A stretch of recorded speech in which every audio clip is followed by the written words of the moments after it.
Horror कहानियां थी। खून की प्यास पार्ट 2। और उसके बाद वो जंगल एक बार फिर से सुमन की चीखों से गूंज उठा। लेकिन आज की रात सुमन की चीखों को सुनने वाला वहां पर कोई भी नहीं था। अगर वहां पर कोई मौजूद था तो बस हरिया, जो कि अब एक भेड़िए में बदल चुका था।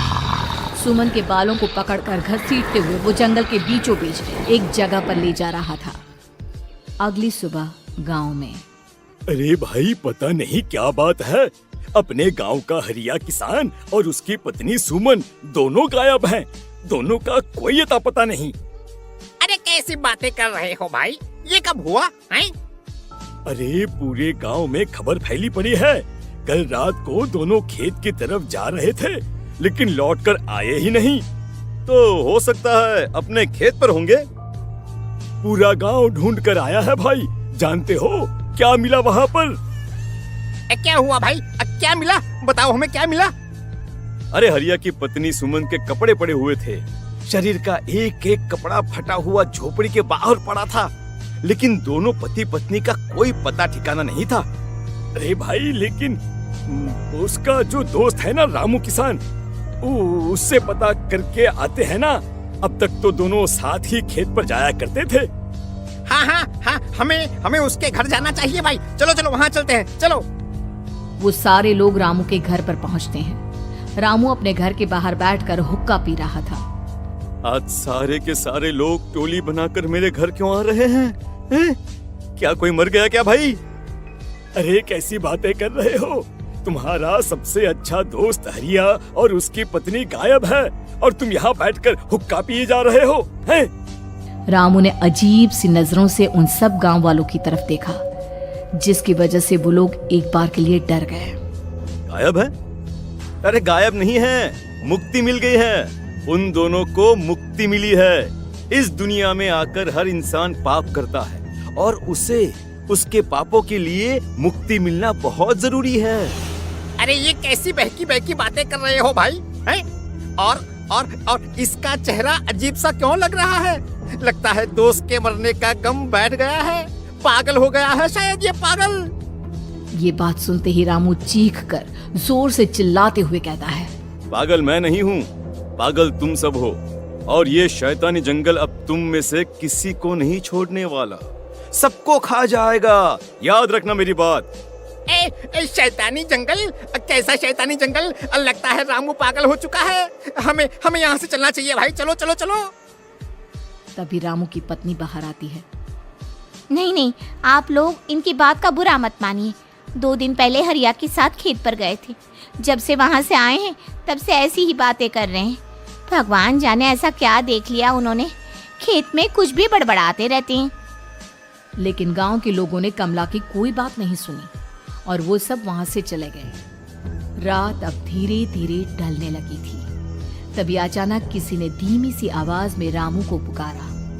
रामू, आ जाओ, मैं तुम्हारा इंतजार कर रहा हूँ। और सुनो, अपनी पत्नी को साथ लेकर आना, नहीं तो काम अधूरा रह जाएगा। ये आवाज सुनते ही रामू के चेहरे पर शैतानी मुस्कुराहट आ जाती है। वो धीमे कदमों से अपने घर के अंदर आता है। क्या हुआ? तबीयत ठीक है ना अब आपकी? मैं तुझे अपने साथ खेत पर ले जाने आया हूँ, चल। मैं तुम्हारे साथ कहीं नहीं जाने वाली। मुन्ना गहरी नींद में सो रहा है, और उसे अकेला छोड़कर मैं तुम्हारे साथ खेत पर नहीं आ सकती। वैसे भी तुम्हारे उन खेतों में भगवान जाने कौन सा राक्षस घूम रहा है, मुझे तो डर लगता है। रामू गुस्से में दांत पीसता अपनी झोपड़ी से बाहर आ जाता है, और कमला गहरी नींद में अपने बच्चे के साथ सो जाती है। तभी अचानक रात को रामू की झोपड़ी के ऊपर एक साया वही गाना गुनगुनाते हुए घूमने लगता है, जो हरिया के मोबाइल में बजा करता था। मैं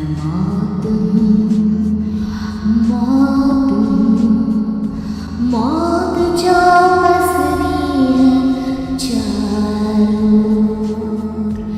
जो आएगी कहीं से निगल जाएगी सबको। मैं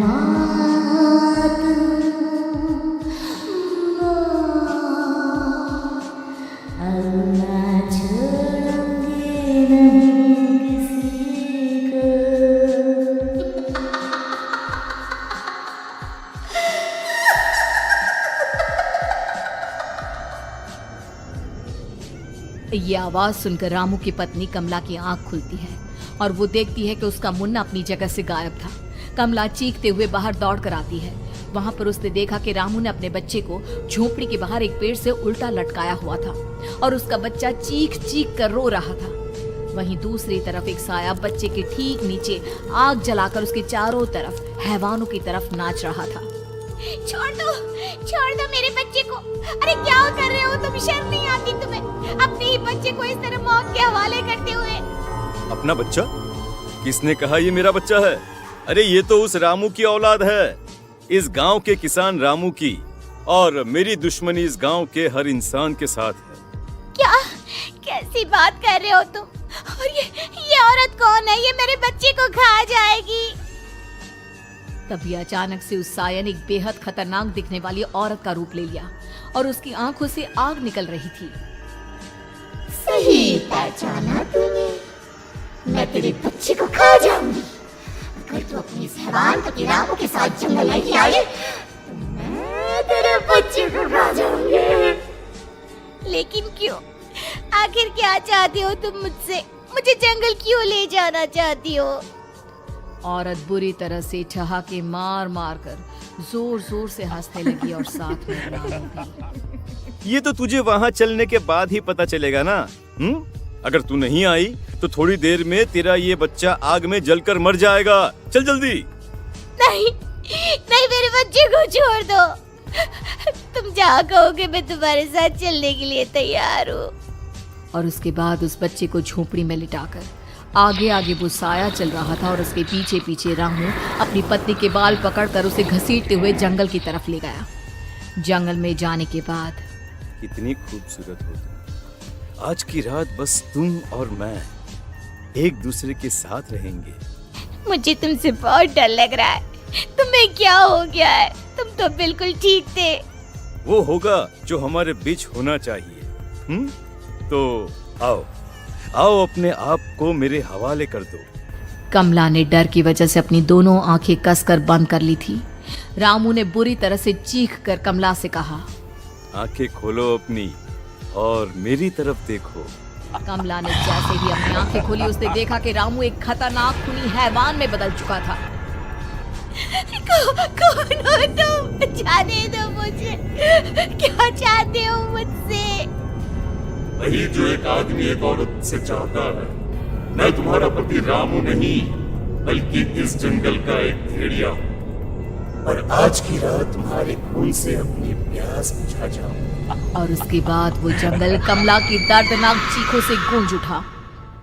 अगली सुबह कमला के कपड़े भी जंगल में उसी तरह पाए गए जैसे कि सुमन के पाए गए थे। इस घटना के बाद पूरे गांव में दहशत का माहौल था। अपने माँ बाप की मौत और गांव में हो रहे इस तरह की घटनाओं की खबर सुनकर किशन शहर से गांव लौट आया था। अपने माँ बाप की बेदर्द मौत की वजह से वो बहुत परेशान था। तभी अचानक उसे अपने घर में खाट के नीचे पड़ा हुआ वो मोबाइल फोन मिला जो उसने अपने पापा हरिया को गिफ्ट किया था। अरे कितने प्यार से पापा के लिए मोबाइल फोन लेकर आया था। इसे एक दिन भी काम में नहीं ले पाए। और आखिर कौन है जो गांव में इस तरह की हत्याएं कर रहा है? क्या है इन सब के पीछे? क्या है? मुझे पता करना ही होगा, वरना एक दिन पूरा का पूरा गांव खाली हो जाएगा। इस गांव में एक भी जिंदा इंसान नहीं बचेगा। गांव के लोगों की मदद करने के इरादे से किशन अपने गांव से दूर एक दूसरे गांव में बहुत बड़े तांत्रिक के पास मिलने के लिए गया। तांत्रिक बाबा, अब आप ही कुछ उपाय बता सकते हैं। भगवान जाने हमारे गांव को किसकी नजर लग गई है। नजर नहीं लगी है, किसी ने तुम्हारे गांव को बद्दुआ दी है। किसी सताई हुई आत्मा का प्रकोप है और अब वो पूरे गांव में किसी को नहीं छोड़ेगी जब तक उसकी आत्मा को शांति नहीं मिल जाती। अरे लेकिन ऐसा कौन है बाबा? किसकी आत्मा है और कैसे मिलेगी उसे शांति? मौत है, मौत कहीं से भी आएगी और सबको निगल जाएगी। इससे बचने का सिर्फ एक ही उपाय है, लेकिन उस उपाय को करना आसान नहीं होगा। जो भी उस उपाय को करने की कोशिश करेगा उसकी जान जा सकती है। भले ही मेरी जान चली जाए, लेकिन मैं अपने गांव के लोगों की जान बचाने की पूरी कोशिश करूंगा बाबा। तो ठीक है फिर, अगली अमावस की रात जैसा मैं कहता हूँ वैसा ही करना। अमावस की रात तांत्रिक के बताए अनुसार किशन अपने साथ केरोसिन लेकर जंगल की तरफ चल पड़ा। उसके हाथ में देवी के मंदिर का सिंदूर भी था। किशन जंगल के बीचों बीच पहुंचा। ये देखकर उसकी आंखें फटी की फटी रह गई। वहां एक उबलते पानी का तालाब था और कई लोगों की लाश लटक रही थी। किशन के माँ बाप की लाश भी वहीं थी। माँ, बापू, क्या हो गया? ये क्या हो गया? तभी वहां पर एक औरत और आदमी आते हैं। उन्हें देखकर किशन चौंक जाता है। गोपाल काका, आपकी तो 5 साल पहले मौत हो गई थी। और निर्मला काकी, आप? मौत तो हो गई थी, लेकिन तुम ये नहीं जानते कि हमारी मौत कैसे हुई थी। क्या कहना चाहते हैं आप? कुछ नहीं, बस ये जान लो कि अब इस गांव में कोई जिंदा नहीं बचेगा। लेकिन क्यों काकी? क्योंकि 5 साल पहले इन गांव वालों ने मुझे डायन बताकर पत्थर मार मार के मार डाला। मेरी कोई गलती नहीं थी। गांव का एक बच्चा क्या लापता हुआ, सारा इल्जाम मेरी पत्नी पे डाल दिया। और जब मैंने निर्मला की जान बचाने की कोशिश की तो मुझे भी मार डाला। आपके साथ ये बहुत गलत हुआ काकी, लेकिन आप जो कर रहे हैं वो भी सही नहीं है ना? तुम यहाँ से चले जाओ वरना तुम भी नहीं बचोगे। हमारी आत्मा पिछले 5 साल से मुक्ति के लिए भटक रही है। चले जाओ यहाँ से। मौका देखकर किशन सिंदूर उन दोनों के ऊपर डाल देता है। उनका शरीर जलने लगता है और वो भयानक तरीके से चिल्लाने लगते हैं। अगले ही पल किशन उनके ऊपर केरोसिन डाल देता है और वो दोनों जल जाते हैं। किशन अपने माँ बाप और दूसरी लाशों का अंतिम संस्कार करवाता है और अपने घर लौट आता है। लेकिन वो अभी भी इस बात से अनजान है कि मोबाइल अभी भी बज रहा था। मैं मौत हूँ।